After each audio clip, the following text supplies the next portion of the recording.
tied to your obedience. Whatever you need to fulfill your generational destiny is tied to your obedience. Obedience is the key. Some of us think that after we have done all set and done, we can come and bribe God. You know, we human, we think we are smart. If you think you are smart, go to the land of Israel or go to the land of Egypt. Ask Pharaoh what happened to his wise men. Find out from him. Or you can call Daniel. Brother Daniel, what happened to the astrologers in the land?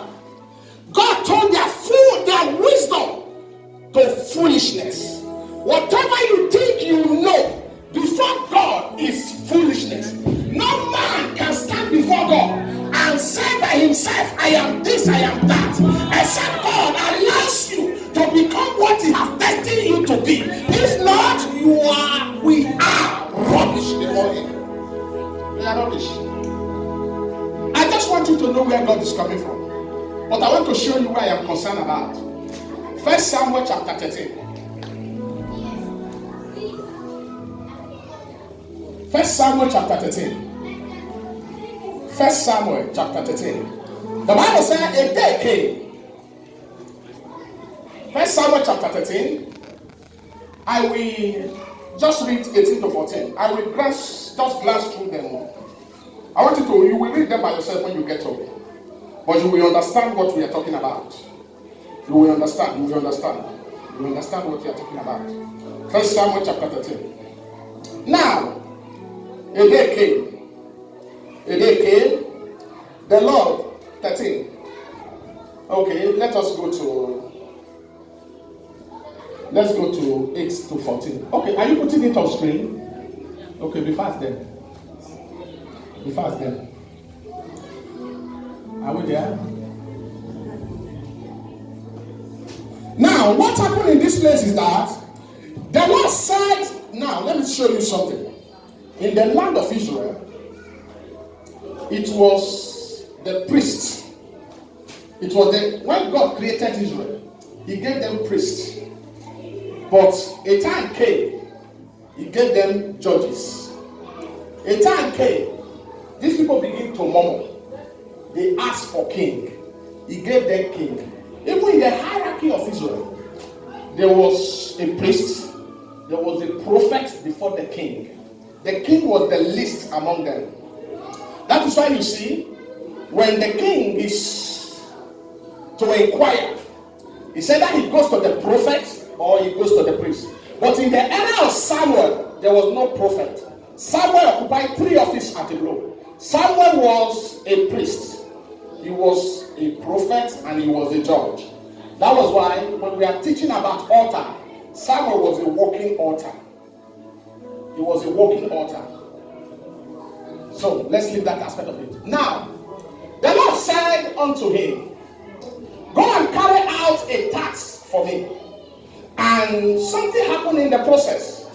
The children of Israel were to undergo a battle. And the priest said, by this time I will be available to make the sacrifice before the battle.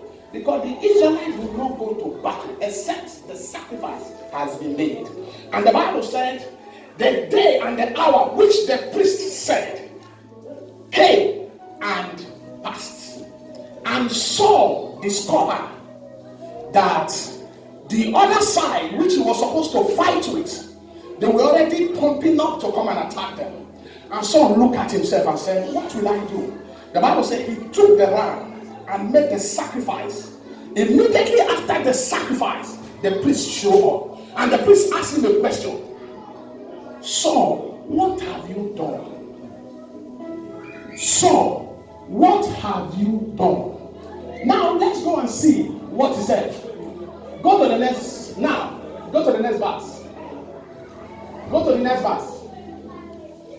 And Saul said, bring heifer and burnt offering to me, and peace offering. And he offered the burnt offering. Go. And it came to pass that as soon as he had made an end of offering, the burnt offering, behold, Samuel came. Saul went out to meet him, that he might salute him. Go ahead, quickly.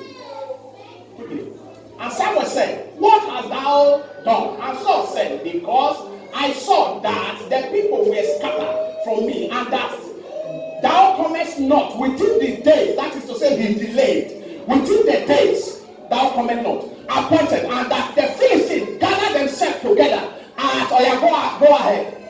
Therefore said I, the Philistine will come down now upon me to Gilgal, and I have not made supplication unto the Lord. I force myself therefore and offer burnt offering. Are you an usher? You have your place in the church. Are you an elder? You have your place in the church. Yes, the place of the pastor is not your place. The place of the usher is not the place of an elder. Yes. Every man has his place, has his God by himself divided these offices within us. You cannot play the role that is not your role. Yes, sir. And this man went ahead to play the role that is not his role. Because he assumed that these people will come upon me because the sacrifice has not been made. And what happened next? What is the next verse? Go to the next verse. And Samuel said to Saul, thou hast done foolishly. Thou hast not kept the commandment of the Lord thy God, which he commanded thee. For now would the Lord have established thy kingdom upon Israel forever. Do you understand that? Yes, sir. Yes, sir. Had it been you obey, your lineage would have remained forever as the ruler. Today we call about David, isn't it? It would have been the sons of Saul, not David. Because of disobedience, he did not only lost, but his generation lost it. His generation lost it. So disobedience brings what? Setback. This disobedience can make our family to